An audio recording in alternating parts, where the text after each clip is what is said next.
¿Cómo están? Buenas tardes. Yo soy Lizardo González y me pidieron que me presentara antes de dar esta conferencia. Tengo estudios de licenciatura en psicología, maestro en tanatología, tengo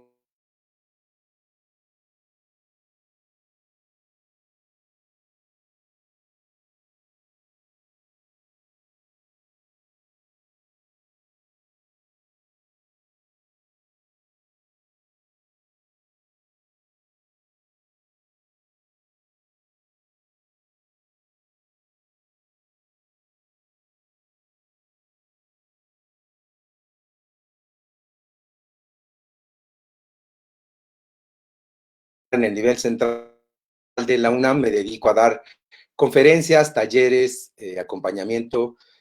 Tengo la oportunidad de colaborar con el Hospital Fray Bernardino Álvarez, el hospital psiquiátrico, en la capacitación del personal médico en el área de tanatología y cuidados paliativos.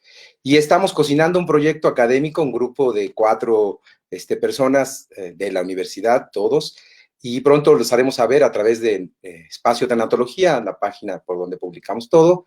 Así es que eso es a grosso modo mi currículum. Y déjenme, antes de comenzar, por supuesto, agradecer a la doctora Guadalupe García Latorre, jefa del Departamento de Salud Pública, desde luego a la doctora Guadalupe Ponciano por pensar en mí para dar esta ponencia el día de hoy sobre tanatología y COVID. Y bueno, pues platicarles un poco que sin lugar a duda esta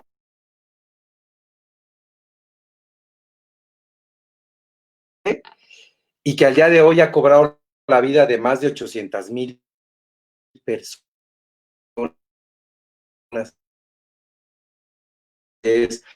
catedráticos, como la crisis más grave que estamos viviendo en los últimos 100 años. En unos momentos, a través de una presentación que he preparado para ustedes y que Samantha nos va a ayudar a pasar, resaltaremos la gran importancia que tiene la tanatología en nuestra vida diaria y que, bueno, por supuesto, en estos momentos se vuelve una asignatura de suma importancia para todos los mexicanos. Hablaremos, por supuesto, de los graves daños a la salud mental que se están suscitando y de qué podemos hacer para atenderlos y, mejor aún, prevenirlos. Todos tenemos un gran reto frente a nosotros. Y ya para entrar en el tema, por supuesto, déjenme platicarles que existe un tabú en la sociedad moderna, ¿no? Hablar de la muerte, hablar de la enfermedad es muy difícil, incluso diría yo imposible de abordar en la mesa, como siempre lo hago saber en los congresos o en los talleres a los que estoy, ¿no? Es muy difícil que lo socialicemos, lo verbalicemos por este miedo que le tenemos y, bueno, se tiene una falsa idea, ya que si hablamos de ella, voy a ponerlo entre comillas, la atraemos a nosotros o a nuestros seres queridos. Entonces, de ahí que se vuelva un tema prohibido y en la medida en que comprendamos estos conceptos, los compartamos, los trabajemos interiormente para posteriormente en grupo, dejaremos a un lado esta conspiración del silencio. Y bueno, por supuesto, los médicos saben al respecto de lo que estoy hablando. Por otra parte, déjenme platicarles antes de poner la presentación, desde luego, que celebro mucho, lo resalto, que la UNAM, la Universidad Nacional Autónoma de México, esté trabajando desde muchos frentes en esta pandemia, ¿no? Nosotros estamos laborando de manera intermitente, por supuesto, de acuerdo a las instrucciones del rector, pero la Facultad de Medicina en el diagnóstico, el tratamiento, las vacunas, la protección para los profesionales de la salud, la Fundación UNAM, que está trabajando también, y de manera particular lo que se está haciendo en foros como este, a través del Seminario Permanente de Salud Pública o en la atención de la salud mental a la comunidad universitaria, supongamos que está a cargo de la doctora Marilena Medina Mora, jefa del Departamento de Psiquiatría y Salud Mental, de mi querido amigo el doctor Benjamín Guerrero, ¿no? Que encabezan estos proyectos, hay tanatólogas, ahorita los veremos más adelante, y desde luego todos estos esfuerzos encabezados por nuestro rector, el doctor Enrique Graue Vigers, a quien por supuesto le mando mi reconocimiento. Al doctor Germán Fajardo, director de la Facultad de Medicina de la UNAM, muchas gracias. Y bueno, como pueden ver en esta presentación, voy a estarle pidiendo a Samantha, que está del otro lado de la pantalla, me ayude a ir pasando las diapositivas y al final tendremos unos minutos para que ustedes puedan realizar algunas preguntas que con mucho gusto yo se las contestaré, desde luego esperando que nos dé tiempo para cumplir cabalmente con lo que la Facultad de Medicina nos ha propuesto. Si ponen la siguiente diapositiva, me gustaría platicarles respecto a el concepto de la tanatología a nivel en particular nacional, los hospitales de alta especialidad, ¿no? El Instituto Nacional de Nutrición, Cancerología, Cardiología, rehabilitación, tienen este concepto de la tanatología, ya que es una disciplina que se encarga de encontrar el sentido al proceso de la muerte, desde luego atendiendo a la persona desde todas sus esferas, ¿no? La psicológica, la biológica, la social, la espiritual. ¿Para qué? Para que aprenda a vivir en plenitud y buscar su trascendencia a través de una muerte digna. Como les decía hace unos instantes, pues tiene que ver con cómo enseñarle a las personas a vivir dentro de la tanatología para tener pues una vida plena. Y desde luego nos daremos cuenta que también se atienden pérdidas significativas. Ahorita veremos lo que se está perdiendo por estar en este aislamiento, en estos días, pues ya meses que llevamos de la pandemia, y entonces atiende pérdidas de grupos y de personas. La siguiente, por favor. Bien, a grosso modo les dejo aquí para que lo consulten, por supuesto, posteriormente, pero se darán cuenta que este concepto de muerte, este concepto de duelo, se ha visto desde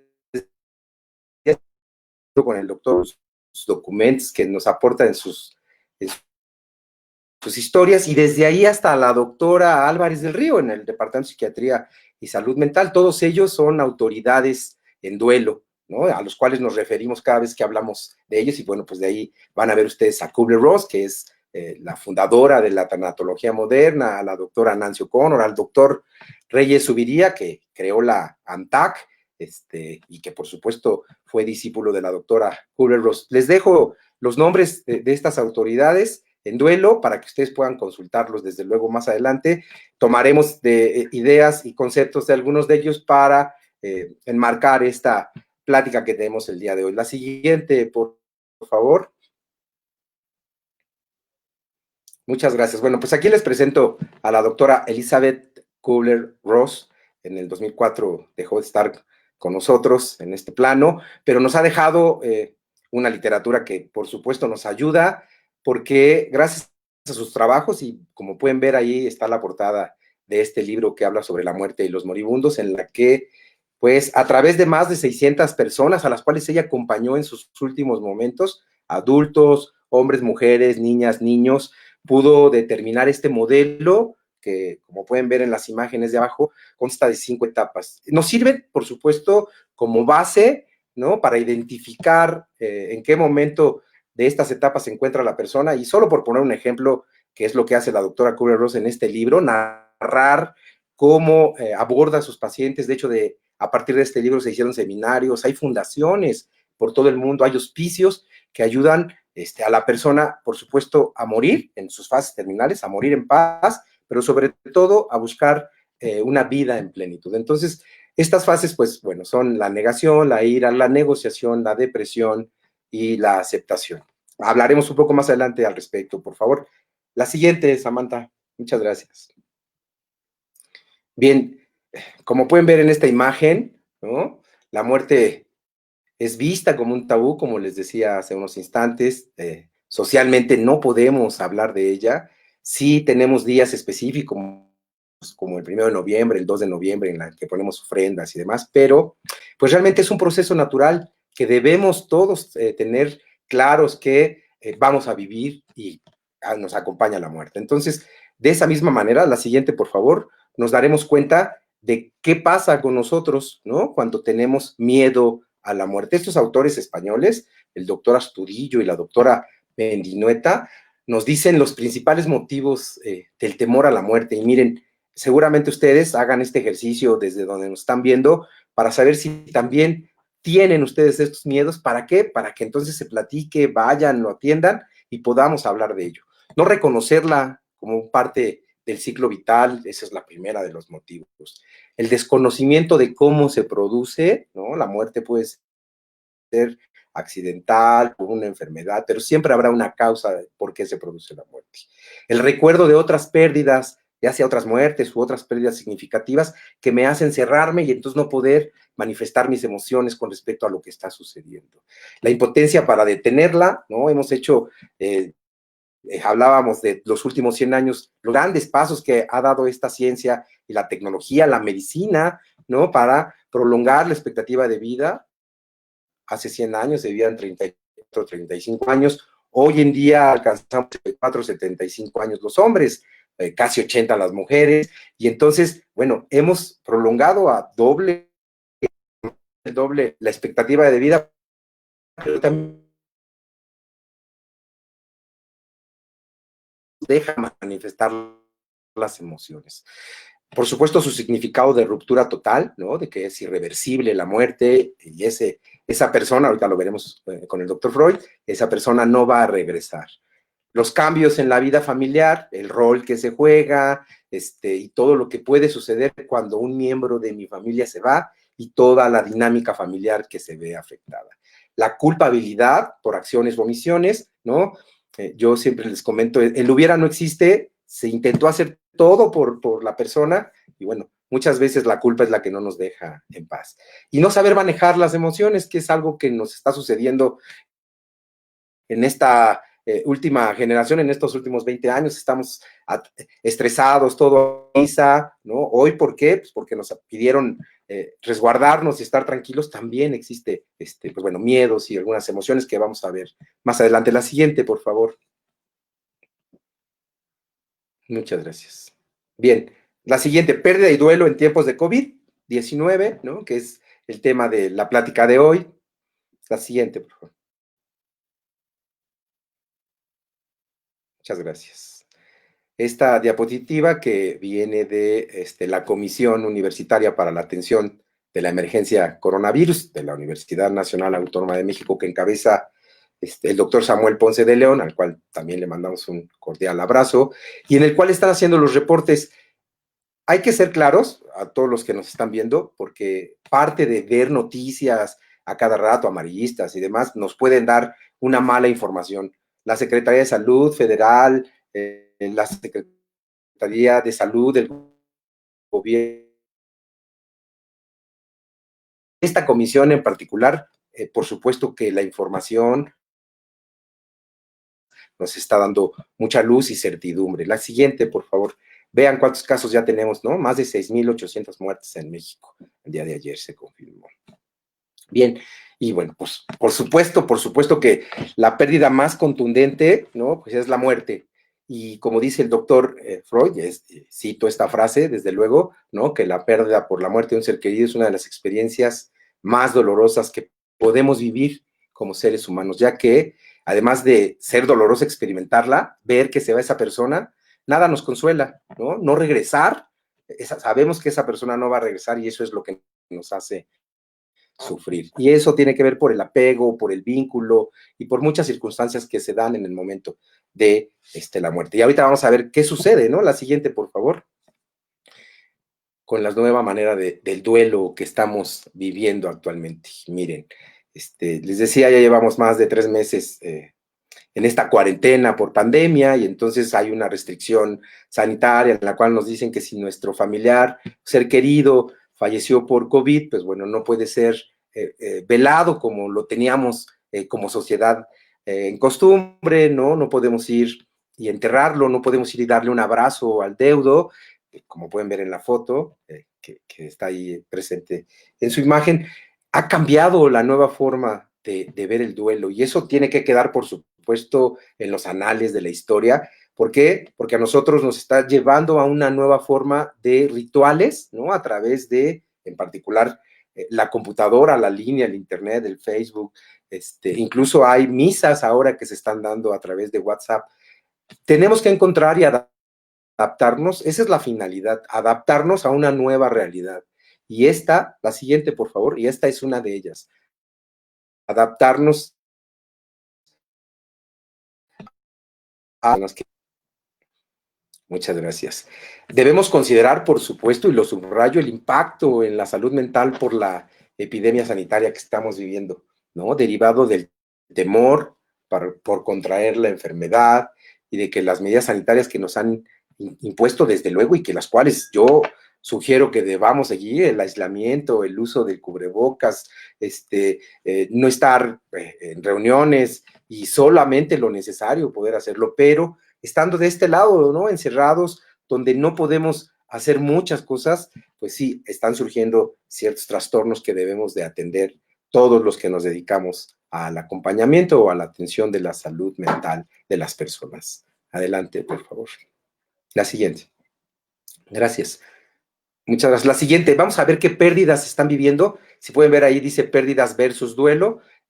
Consideramos los que somos tanatólogos que siempre que hay una pérdida debe haber un duelo. Probablemente no tan intenso en algunas ocasiones, probablemente pueda yo salir solo, sin ayuda de nadie, de esa pérdida. Siempre les pongo como ejemplo, desde que nacemos empezamos a tener pérdidas, ¿no? Desde que respiramos fuera de la bolsa de mamá, pues ya empezamos a ser resilientes y empezamos a saber inconscientemente, y eso lo podremos ver en el duelo que viven los niños, inconscientemente empezamos a tener pérdidas y a reponernos de algunas de ellas.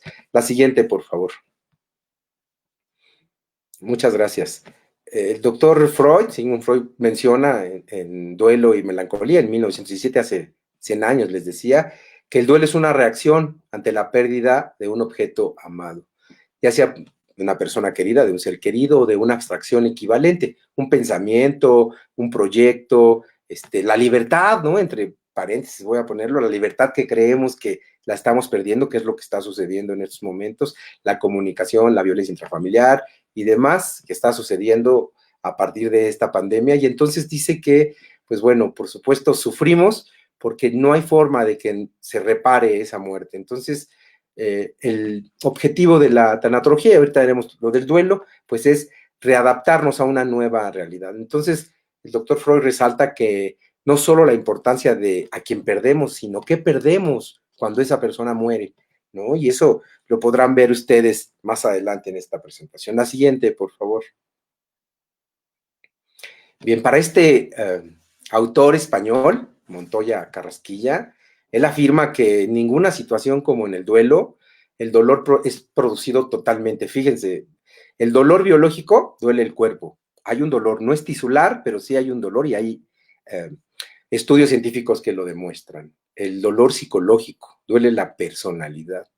El dolor social, ¿no? Duele, por supuesto, la sociedad y su forma de ser. El familiar nos duele el dolor de los otros y desde luego espiritualmente, que es cuando decimos que nos duele el alma. En la pérdida de un ser querido duele el pasado, duele el presente y especialmente el futuro, porque no sabemos qué va a pasar ahora, ¿no? Con nosotros para adaptarnos a esta nueva realidad. La siguiente, por favor. Bien, esta imagen, por supuesto, tiene mucha religiosidad, pero hoy lo que vamos a tocar es el duelo. Pueden ver ahí en esta obra para la era cristiana, pues es el primer duelo humano, Adán y Eva llorando la muerte de su hijo, quien fue asesinado por su otro hijo. Entonces imagínense ese dolor de unos padres cuando pierden a un hijo por muerte y a otro porque además lo desterraron, ¿no? La siguiente, por favor. Muchas gracias. Voy a empezar por la definición del duelo y esto es muy importante que lo tengan presente porque, como pueden ver al final de esta lámina, dice el duelo no es una enfermedad. Y entonces, si partimos de ahí, no es un trastorno, no es una patología, no es una afección, es algo que vivimos siempre que hay una pérdida, es algo a lo que todos los seres humanos nos tenemos que enfrentar, es impostergable, es intransferible, nadie puede vivir el duelo como nosotros. La palabra duelo, pues por supuesto proviene del latín dolus, que significa dolor, y se caracteriza por esta aparición de pensamientos, emociones, conductas, lo vamos a ver ahorita más detallado, por supuesto, por la muerte de alguien, por mi proceso de muerte, si es que estoy en alguna fase de alguna enfermedad crónico-degenerativa o incluso por alguna pérdida que haya sido significativa para mí. Hoy no es el tema de hablar de todas las pérdidas, pero hay un libro muy importante de la doctora Nancy O'Connor que se llama Déjalos ir con amor, donde especifica que el ser humano vive más de 100 pérdidas, ¿no? Durante toda su vida. Es muy interesante su lectura. Entonces, bueno, pues de ahí que el duelo es un proceso que lleva tiempo, desde luego, hasta que pues se encuentra la restauración del funcionamiento en la persona. El tiempo, también hablaremos más adelante, no solo que pase el tiempo, sino también hacer algo durante este duelo, ¿no? Tareas que veremos más adelante, las cuales recomendamos desde la terapia tanatológica o que incluso les damos desde aquí algunos conceptos y consejos para que ustedes, si están viviendo un duelo, desde la parte donde se encuentren, puedan hacer un checklist y puedan saber si ustedes pueden elaborar el duelo o necesitan acompañamiento, ya sea a través, si son comunidad universitaria, del departamento de psiquiatría y salud mental, a través de estos foros que son muy importantes, desde luego, y que llegan a muchas personas. La siguiente, por favor. Muchas gracias. Les dejo un poco de bibliografía, desde luego, para que la puedan consultar. La doctora Kubler-Ross es reconocida, desde luego, como la pionera de la tanatología en el mundo y pues gracias a ella es que todos los que hoy practicamos tanatología es referente. La siguiente, por favor, es referente para nosotros. Bien, les hablaba del modelo que Kubler-Ross aporta. Como pueden ver en esta gráfica, pues bueno, tenemos el 100% de energía. Cuando llega esta primera, por poner un ejemplo para que lo ejemplifiquemos, ¿no? Yo recibo la noticia de que ha muerto un ser querido y entonces lo primero que mi yo interior me defiende es con la negación, ¿no? Entonces voy a buscar en lo más pronto posible tratar de confirmar esa noticia, por poner un ejemplo, ir al hospital o hablarle a algún familiar que esté cercano para saber si es verdad lo que está sucediendo. Esta etapa de negación debe durar muy poco tiempo, un día, 48 horas como máximo, porque de durar más tiempo, por supuesto, puede complicar el duelo de la persona. Y de ahí, bueno, por supuesto, pasa la ira, ¿no? Que es este enojo de que ya me doy cuenta que sí falleció mi familiar, mi ser querido, y entonces estoy enojado con la vida, estoy enojado con Dios o con quien yo crea, y no quiero nada porque me ha quitado lo más preciado que yo tengo. Y bueno, pues de ahí, por supuesto, hay una negociación en la cual, si ustedes se dan cuenta, hay algunas emociones que van apareciendo, ¿no? En la negación hay sorpresa, hay miedo, en la ira hay cólera, hay indignación, en la negociación hay incertidumbre y de ahí viene la depresión. Esta depresión que la doctora Kubler-Ross, por supuesto, maneja como una tristeza intensa sin llegar a un trastorno, y ahorita veremos también el DSM-5 en particular hoy, reconoce al duelo, ¿no? Como una pequeña y delgada línea entre el trastorno depresivo mayor y el proceso de duelo que puede estar viviendo una persona. Entonces, no es una patología, la depresión que se vive dentro de estas fases, sino una profunda tristeza que puede, como pueden ver la línea roja, terminar en la aceptación, ¿no? De que mi ser querido falleció y de que hice un proceso de duelo para despedirme y integrarme a mi vida cotidiana, con la ausencia, por supuesto, del ser querido o de lo perdido. La siguiente, por favor. Muy bien. Miren, la segunda pregunta que les puedo hacer el día de hoy es, y que ustedes pueden contestarse, al centro está el motivo de esta plática, el COVID-19, ¿qué pérdidas me ha dejado el COVID-19? ¿No? La pérdida de un ser querido, mi propia enfermedad y muerte, si es que no sucede. ¿Qué he perdido? Mi tranquilidad, mi trabajo, la salud, la socialización, la economía, perdí mi empleo, la comunicación con mi familia, la desintegración familiar, las ideas o pensamientos, ¿no? Proyectos que yo tenía, incluso hay muchas cancelaciones, lo vemos con los niños ahora en la escuela, los estudios, a lo mejor tenía yo un proyecto de un doctorado en España y tuve que cancelarlo, proyectos de negocios, proyectos de cualquiera que haya tenido que ser parado o cancelado incluso. Dejé de ver amigos, a lo mejor dejé de hacer celebraciones o de viajes que tenía planeado. ¿Cuál es? Yo les haría esa pregunta, si quieren contestarla, por supuesto, a través del Face de la Facultad de Medicina de la UNAM. Con mucho gusto me va a dar leer para ustedes qué han perdido en esta pandemia por COVID-19. La siguiente, por favor. Y entonces, una vez que identifiquen que han perdido, pues por supuesto se van a manifestar ciertos sentimientos, emociones y conductas que son propias del duelo. La siguiente, por favor. Muchas gracias. Miren, en el aspecto de las emociones podemos sentir tristeza, miedo, ira, disgusto, desprecio, alegría, entre otras emociones. por supuesto, y de sentimientos, pues desde luego enfado, odio, indignación, envidia, culpa, soledad, emancipación e incluso vergüenza. La siguiente, tomen nota, por supuesto, de esto, para que ahorita hagan su checklist. En el aspecto de las manifestaciones fisiológicas, pues imagínense si regresamos a este caso de recibir la noticia de que mi ser querido fue al hospital porque se sentía un poco mal, pero de pronto me hablan de que ya falleció. Por supuesto, empieza con esta noticia a haber una defensa, por llamarlo así, de mi cuerpo, y entonces empiezo a sentir vacío en el estómago, ganas de vomitar, mareos. ¿Por qué? Porque el impacto, el estrés que estoy viviendo en esos momentos va a manifestarse a través de palpitaciones, debilidad muscular. Incluso hay muchas personas que necesitan tomarse de algo, sentarse por el impacto de la noticia. Y desde luego las conductuales, las cuales pues son muy evidentes a los ojos de todas las personas, desde luego, ¿no? Trastornos del sueño o alimentario, vayan poniéndole palomita, ¿qué ha pasado con ustedes en estos más de 3 meses que llevamos de aislamiento? Conducta distraída, se me olvidan las cosas, hay un aislamiento social.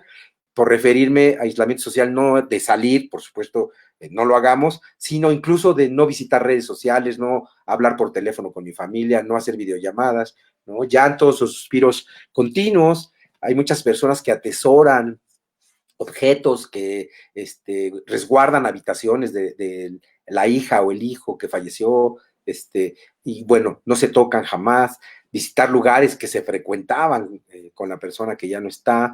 La hiper o la hipoactividad, esta parte de me dedico a hacer muchas cosas en la casa o no tengo nada de ganas de hacer algo. Y desde luego, y las cuales debemos de tener mucho cuidado, todas en particular, las adicciones, ¿no? Se acrecenta el fumar, el automedicarme, las drogas. Debemos de, por supuesto, ayudar a esa persona. ¿Para qué? Para que estas manifestaciones no lleguen, desde luego, a convertirse en un trastorno psiquiátrico, en una afección médica e incluso hasta en el suicidio, ¿no? La siguiente, por favor. Entonces, de estas 4 áreas, por supuesto, como les digo, siempre que ustedes vean que están viviendo un duelo y que tengan estas manifestaciones, háganse ustedes un checklist y digan, ok, puedo con ello. Si yo puedo solo, no fumo, no voy a tomar, voy a hacer deporte, voy a salir adelante, voy a comunicarme con mis amigos y empezaré a salir. Pero si necesitan ayuda, búsquenla, por favor. Habemos muchas personas a través, digo, como esta plática, a través de WhatsApp, a través de terapia en línea, a través de proyectos que se están creando como los de la Facultad de Medicina en la atención de WhatsApp o del chat. Busquen ayuda, hay directorios incluso de hospitales que atienden la salud mental, como el Fray Bernardino, como el Navarro, que pueden ayudarnos para que no se complique este duelo que estamos viviendo por COVID, ¿no? Y además, si ya sufrimos de la muerte, y no solo de 1 o de 2 o de 3 miembros porque se contagiaron, por supuesto debemos poner atención al respecto y buscar ayuda.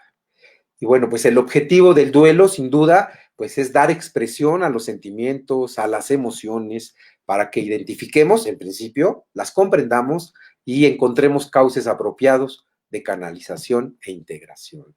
Y de ahí, bueno, pues que nos adaptemos a esta nueva realidad que tenemos que vivir, ¿no? Muy pronto ya empezarán a levantarse las fases y tendremos que convivir siempre, como pueden ver, siempre cumpliendo con las medidas sanitarias. La siguiente, por favor. Muchas gracias. Miren, hay algunos tipos de duelo.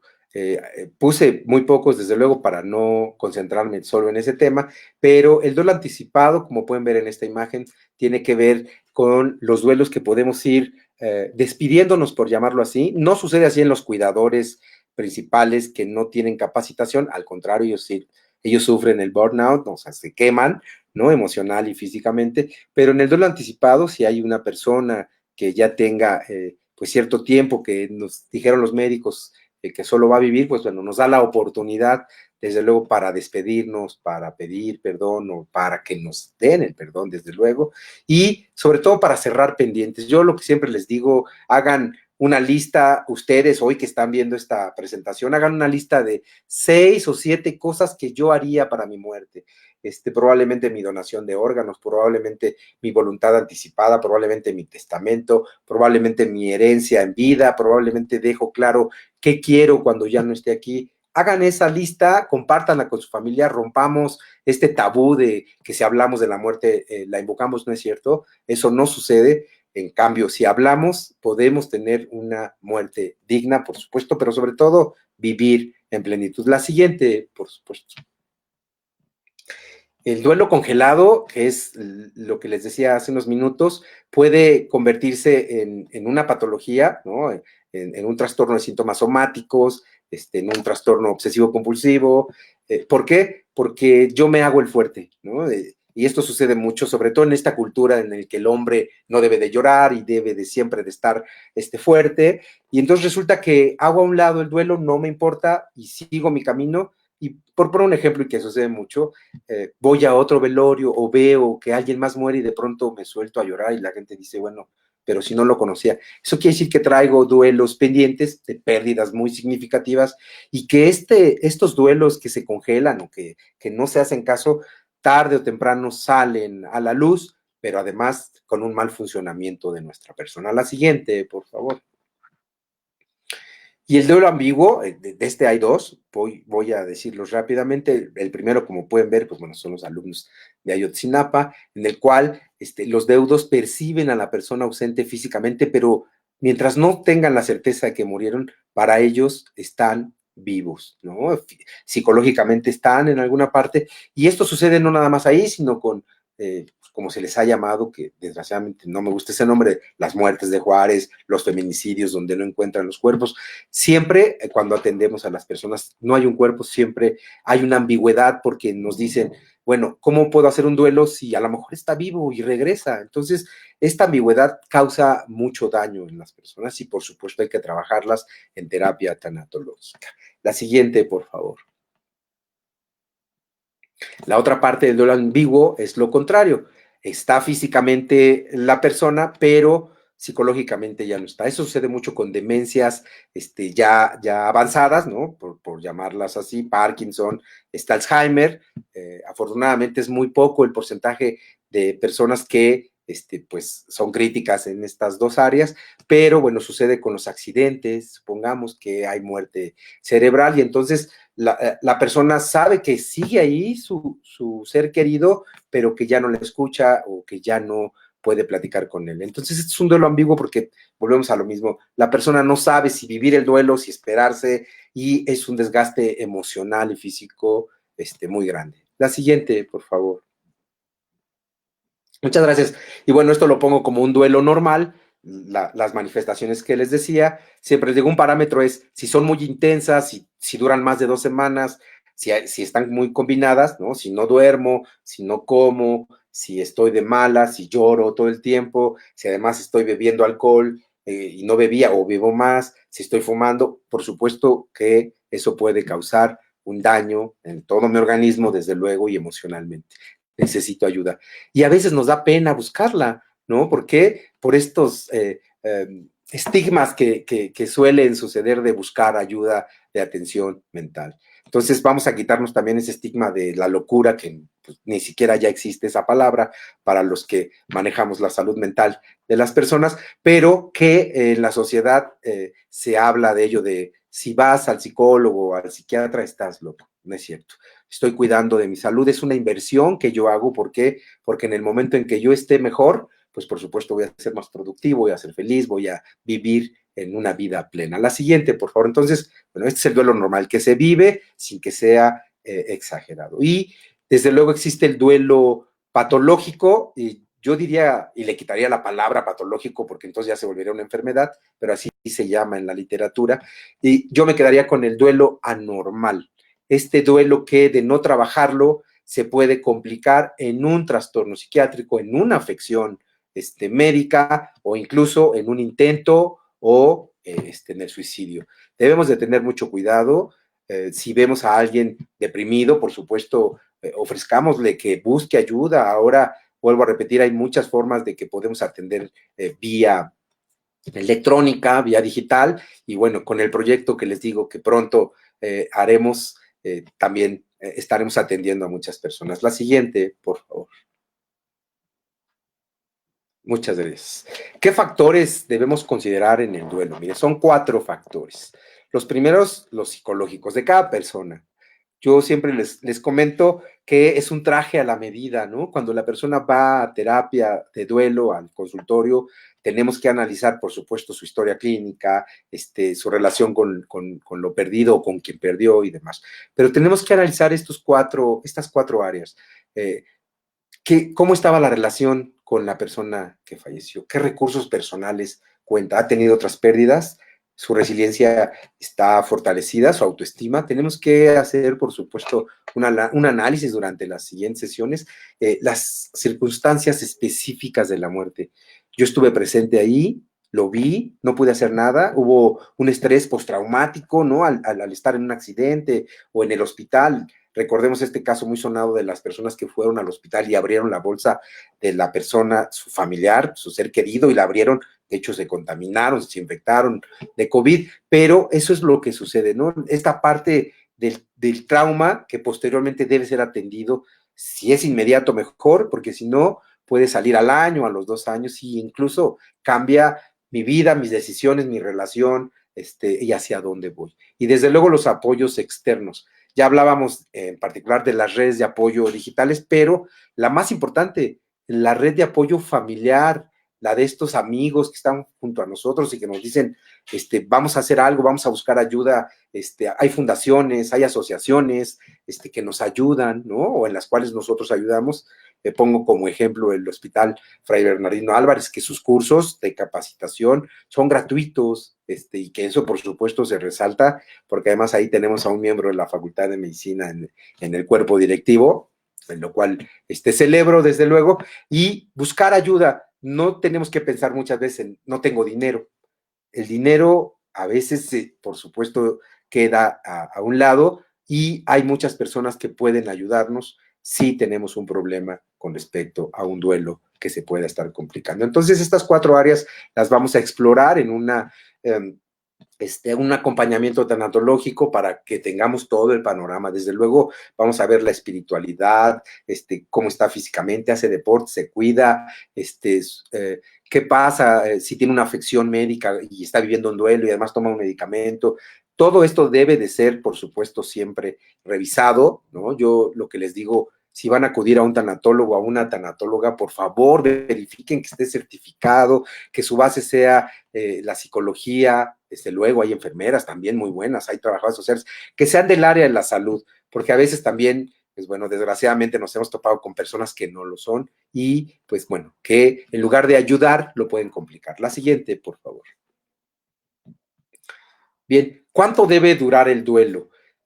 Normalmente, vamos a llamarlo así, y pondría otra vez comillas, entre 6 y 18 meses. Eso es lo que nos dice la literatura, eso es lo que en un estudio general podremos ver, pero hay pacientes, hay personas que pueden vivir el duelo por muchos, muchos años. Pueden incluso tener un espacio para vivir una hora y media ese duelo, platicar con la fotografía de su ser querido, ponerle flores, prenderle una veladora, platicar unos instantes y después las otras 23 horas integrarse a su vida normal.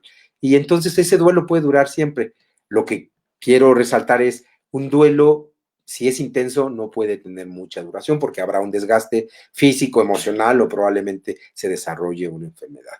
Y podemos citar dos signos de recuperación en esa persona que está viviendo el duelo. La primera, cuando ya podemos hablar o esa persona puede hablar y recordar al ser querido fallecido con naturalidad, sí, por supuesto, sin llorar intensamente, porque puede hacerlo. O sea, el llorar no es un parámetro para nosotros de este lado, ¿no? Ah, si llora, entonces está intenso. No, puede uno llorar en 25 años, puede uno llorar en 5 años. ¿Por qué? Porque recuerda lo bonito, lo bien que uno se la pasó con papá o con mamá o con abuelo o con hijos que ya no están con nosotros. Y el segundo que nos dice, el segundo factor que nos dice que esta persona ya va saliendo, desde luego nos damos cuenta desde cómo viste, ¿no? Si ya cambió, de cómo se expresa, hacemos pruebas, ¿no? Beck nos ayuda mucho con pruebas sobre depresión o sobre algunos otros trastornos, cuando se establecen nuevas relaciones significativas y que se han aceptado nuevos retos en la vida.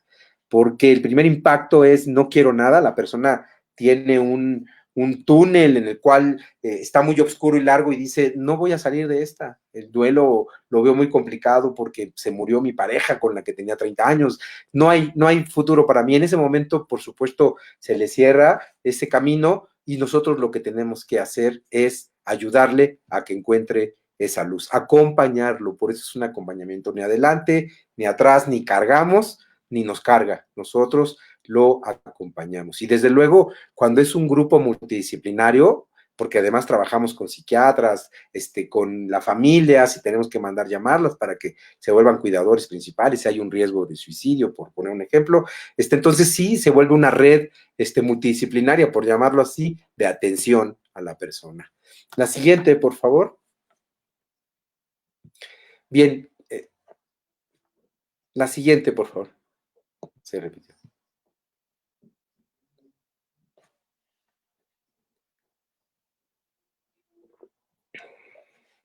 Creo que nos quedamos. Muchas gracias. Bien, estas plataformas las puse para que ustedes desde el lugar en donde se encuentren, porque ayer viendo en Espacio de Tanatología en Facebook, vimos que había personas de Estados Unidos, personas de diferentes estados del interior de la República, lo cual agradezco. Sé que hay muchas personas que comparten con nosotros los conceptos, la ayuda, ¿no? Conozco a muchas personas que lo hacen y que están viendo esta transmisión y les puse algunas plataformas que están ayudando. La que está arriba, que es Plataforma de Información Geográfica sobre el COVID-19, ¿no? La OMS hace los reportes y los va bajando por países. En el otro cuadro que ven, pues la Facultad de Medicina con estos grupos en línea, capacita alumnos y entonces por supuesto, hay grandes tanatólogas en este departamento, la maestra Lilia Mendiola, la psicóloga Mariana Rodríguez, y ya vimos en las autoridades en duelo, ¿no? La doctora Álvarez del Río, a la cual también le mando un abrazo. Están trabajando todos de la mano, por supuesto, todos como universitarios, trabajando por apoyar. La siguiente, por favor, por apoyar a los que necesitan de nuestra ayuda. Este es del gobierno de la Ciudad de México, ¿no? Atención virtual, van reportando las alcaldías y demás. Hay que estar atentos, les decía, hay que buscar los medios de comunicación adecuados para enterrarnos. Y, por supuesto, como pudieron ver en toda la presentación, ponte Puma, ponte el cubrebocas. Ya nos dimos cuenta con esta comisión que nos dice, por supuesto, evitamos contagios con el uso del cubrebocas. La siguiente, por favor. Bien, y también esta es la página del Gobierno Federal, de la Secretaría de Salud, donde da apoyo psicológico en esta jornada de sana distancia. Por supuesto, cuentan conmigo también. Si necesitan apoyo, está la página de Espacio Tanatología, está aquí mi correo electrónico, pasan estas cintillas, y es que pueden contar con mi apoyo, desde luego, y espero sus preguntas, las podemos contestar con mucho gusto. La siguiente, por favor, creo que con esto terminamos esta presentación. Bien, bueno, pues este es el 1, 2, 3 por todos que acaban de publicar en las páginas de federales. Por supuesto, pongámonos el cubrebocas, ¿no? Mantengamos la sana distancia y si tenemos síntomas, hay un teléfono al cual podemos hablar. Es importante la participación de todos. Vuelvo a celebrar que foros como este puedan llegar a muchas personas para que sepan que no están solos, que la Facultad de Medicina está haciendo todos los esfuerzos porque todos puedan tener la atención, en este caso, ¿no? Que podamos darles opciones de qué hacer o cómo darse cuenta si están viviendo un duelo complicado. La siguiente, por favor. Bien, y bueno, con esto cierro esta presentación. Desde luego estoy pendiente con Samantha por si hay alguna pregunta. Con mucho gusto, creo que todavía tenemos unos minutos para poder contestarlas. Vuelvo a agradecer a la Facultad de Medicina, a mi querida Facultad de Medicina de la UNAM por la invitación. Espero regresar muy pronto con ustedes y bueno, pues les mando un abrazo. Adelante si hay alguna pregunta, Samantha. Bien, mira, dice, ¿podría repetir el nombre del libro, por favor? Sí, se llama Déjalos ir con amor, es el libro de la doctora Nancy O'Connor, Déjalos ir con amor, y el otro libro de la doctora Kubler-Ross, el donde narra cómo entrevista a estos pacientes con todo, por supuesto, el humanismo posible, con todo el respeto, gracias a estos vamos a llamarle, ejemplos de procesos, se hicieron seminarios. Este libro se llama Sobre la muerte y los moribundos, de la doctora Elizabeth Kubler-Ross. Muchos de ellos existen en electrónico para que no se compre más papel, pero si no, también yo tengo los míos muy rayados, desde luego, pueden ver aquí atrás. Me ayudan mucho en los talleres, en los vivenciales que damos, desde luego, así es que esos son los dos nombres de los libros, pero además en la presentación podrán ver la repetición, hay más libros que pueden, hay uno del doctor William Worden, muy bueno, que habla sobre duelo en niños, ¿no? Y que está traducido al español, también es muy interesante, pero el de la doctora Nancy O'Connor tiene un lenguaje que puede ser entendido fácilmente, y además pues ahí se pueden ver diferentes tipos de duelo. ¿Habrá otra pregunta? Bien, para Mónica Gómez dice, mi convivencia con mis padres por ser enfermera. Ok, me imagino que tiene que ver con no tener la convivencia por probablemente estar en una zona COVID. Me hubiera gustado hablar sobre el burnout, por supuesto, pero bueno, ojalá sea en otra plática. Sí, hay muchas personas que están en hospitales y que tienen que, pues, guardar las medidas todavía más que nosotros los que estamos aquí aislados en nuestras casas. Más, ¿por qué? Pues porque están en contacto con pacientes. Pero yo le diría a Mónica, una llamada telefónica, una carta por correo electrónico, una videollamada, ¿no? En algún momento que tus papás sepan que estás bien, que tú sepas que ellos también están bien. Por favor, el hecho de estar aislados no quiere decir que nos aislemos totalmente del mundo, no, hagamos ese tipo de conexiones ahora a través de las redes. Muchas gracias. ¿Habrá otra pregunta?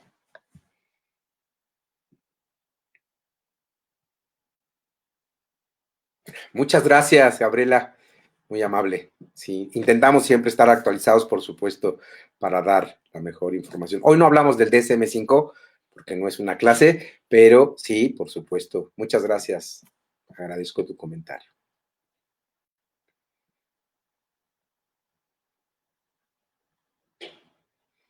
Así es. El miedo, Mari Carmen, gracias por compartirlo además, porque ese es el primer paso. Les decía, nos quedamos con la pérdida y no queremos compartírsela a nadie.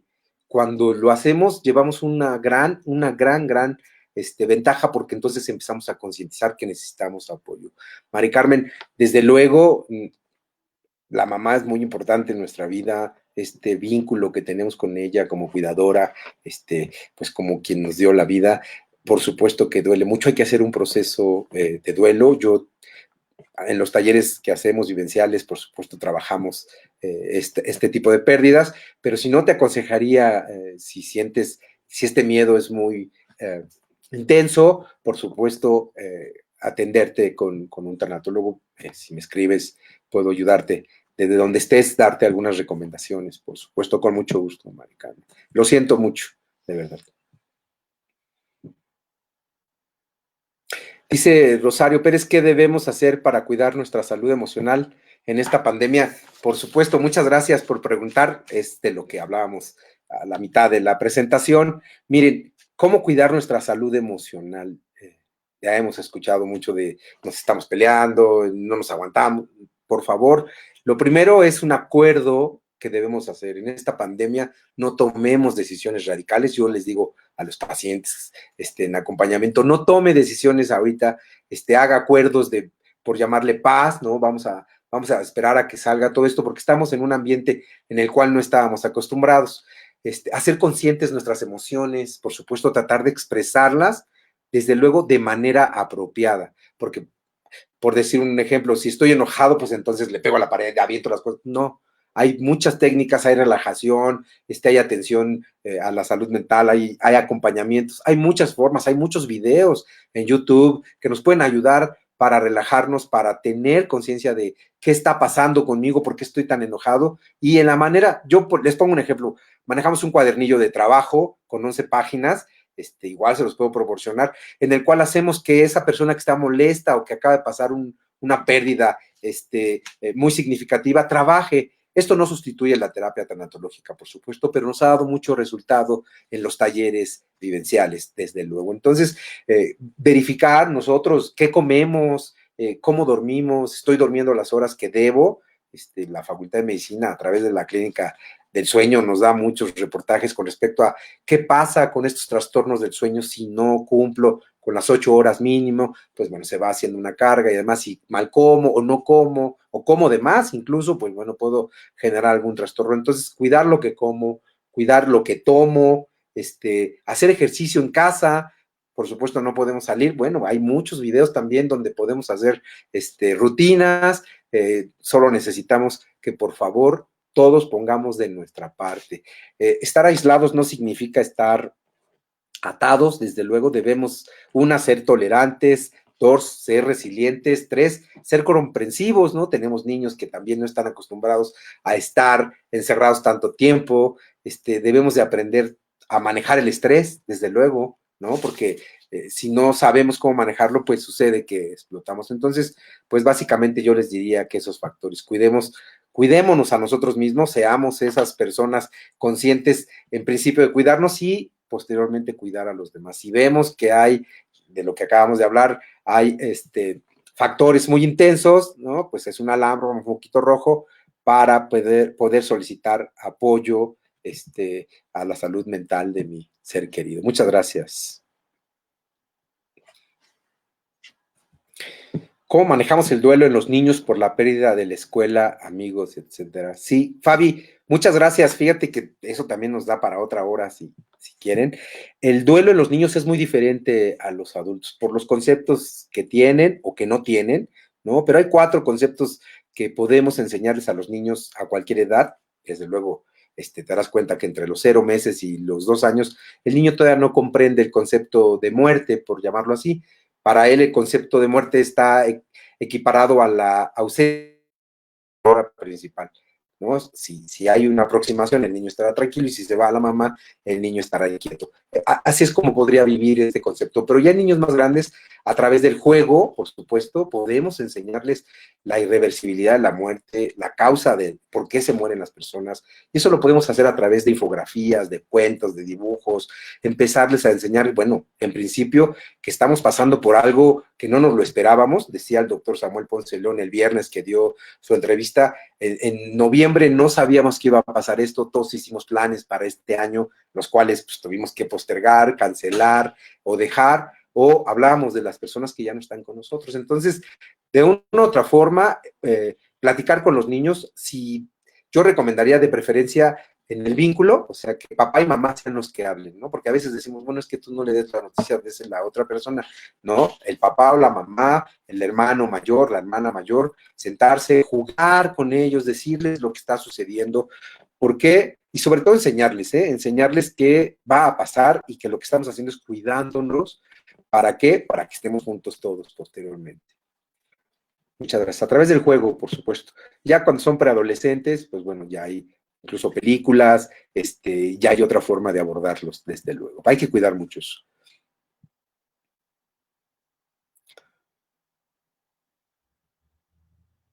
Gracias, sí. Les decía hace un instante, busquen a un especialista, a un paidopsiquiatra, si creen que ya es complicado el asunto. Vayan con el psicólogo o la psicóloga que tenga especialidad para atender niños, y si ella recomienda, pues bueno, por supuesto siempre van a estar presentes solo ambos papás, o al menos un responsable. El niño jamás debe estar solo, y pues bueno, van a explorar lo que les decía, estos 4 conceptos, ¿no? ¿Cuál es el concepto del niño en la muerte? ¿Qué información ha recibido? ¿Qué pasa? Recordemos que los niños, en este pensamiento mágico, religioso, incluso si es que están bombardeados por la religión, pues bueno, creen que, por poner un ejemplo, pasa con los niños de 6, 7 años. Cuando ven que la caja se cierra y se entierra, pues les dicen despídete porque está durmiendo. El niño asocia que está durmiendo esa persona, y cómo va a respirar, cómo va a ir al baño, cómo se va a cambiar. Entonces hay que explicarle a este niño, a estos niños, a estas niñas, estos conceptos de los que les estoy diciendo: la irreversibilidad, la causa de la muerte, y pues bueno, por supuesto, estar cuidando sus emociones, porque sucede que puede haber regresión, puede haber manifestaciones de enojo. Hay que ayudarles, desde luego hay que solicitar apoyo. Hay especialistas en niños, desde luego. Yo veo casi pocos niños, me especializo en adultos maduros, en adultos mayores, pero por supuesto les diría, acudan con una psicóloga o un psicólogo con especialidad en niños. Y sobre todo si perdieron a papá o mamá o a los abuelitos, que son con los que desde luego se identifican y tienen un vínculo más intenso. Habrá otra pregunta. Muchas gracias, Lux. Te lo agradezco.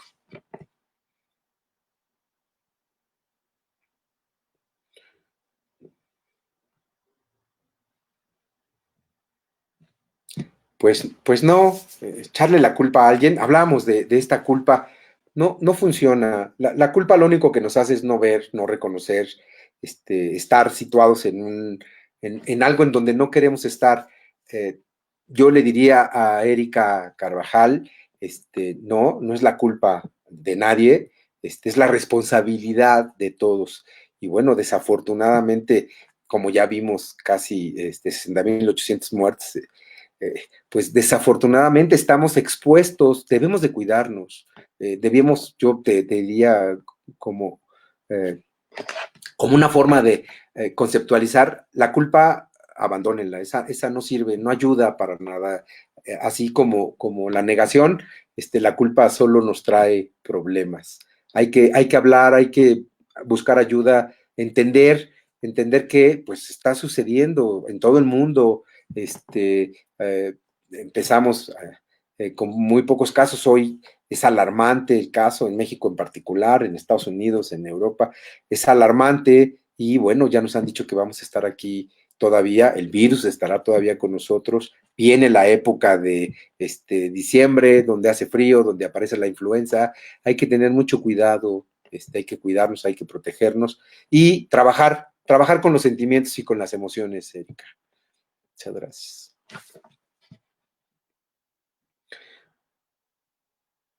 Ah, claro que sí, Bon. Ahí aparece mi correo, mira, lizardo@unam.mx. Con mucho gusto te comparto el cuadernillo de trabajo. Está fundamentado en un proyecto de investigación para el grado de la maestría. Lo hemos adecuado, por supuesto, de taller en taller, de grupo en grupo. No sustituye la terapia tanatológica, pero te vas a dar cuenta que puedes utilizarlo porque trae varias técnicas de resiliencia, afrontamiento tanatológico. Bueno, ojalá, yo se los comparto con mucho gusto, ojalá pueda servirles. Mándenme un correo, desde luego visiten la página de Espacio Tanatología, vayan manden un WhatsApp y con mucho gusto se los hago llegar. Y bueno, muchas gracias, sí, por supuesto.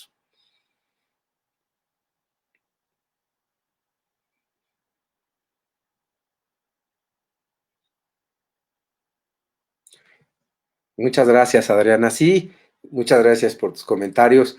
Eh, ¿Alguna técnica de duelo por un accidente en moto para un chico que perdió a un amigo y no recuerda el accidente? Sí, déjenme platicarles, he atendido varias personas durante estos 10 años en la terapia tanatológica con accidentes en los cuales, por poner un ejemplo, y sin decir, por supuesto, guardando la secrecía, en un accidente donde perdió a su mamá y a su abuelita en una visita que hicieron a una festividad, ella se perdió de, por supuesto, dar el adiós, la muerte, pero además se sentía muy culpable, como lo decían anteriormente. Entonces, por supuesto, trabajamos con terapia de acompañamiento.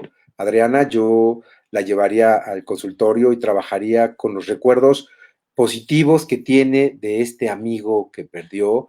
Haríamos probablemente un ritual que no tiene que ver con religión, haríamos un ritual de despedida. Hay muchas formas, si pueden ver aquí hay cajitas donde tenemos infinidad de trabajos que podemos ir haciendo. Les decía, cada persona vive el duelo de diferente manera, es impostergable, es intransferible, es un traje a la medida y va a depender mucho de su personalidad, de si existe esta parte del trauma, ¿no? Del postrauma más bien, qué estamos haciendo, le está causando alguna afectación, sufrió él también algún daño, no se puede generalizar lo que le sirve a uno, a otro no, una técnica o otra cosa. Entonces, siempre es bueno tener una charla, platicar o llevarlos a la consulta. Digo, muchos no quieren salir y por supuesto hacen bien, pero podemos estar a través, tenemos cursos, tenemos pláticas. Vamos a tener un webinar la próxima semana. Yo te invito, Adriana, a que estén pendientes en la página de Facebook para que puedan participar y podamos ayudarles con mucho gusto. Muchas gracias por tus comentarios, Adriana Flores.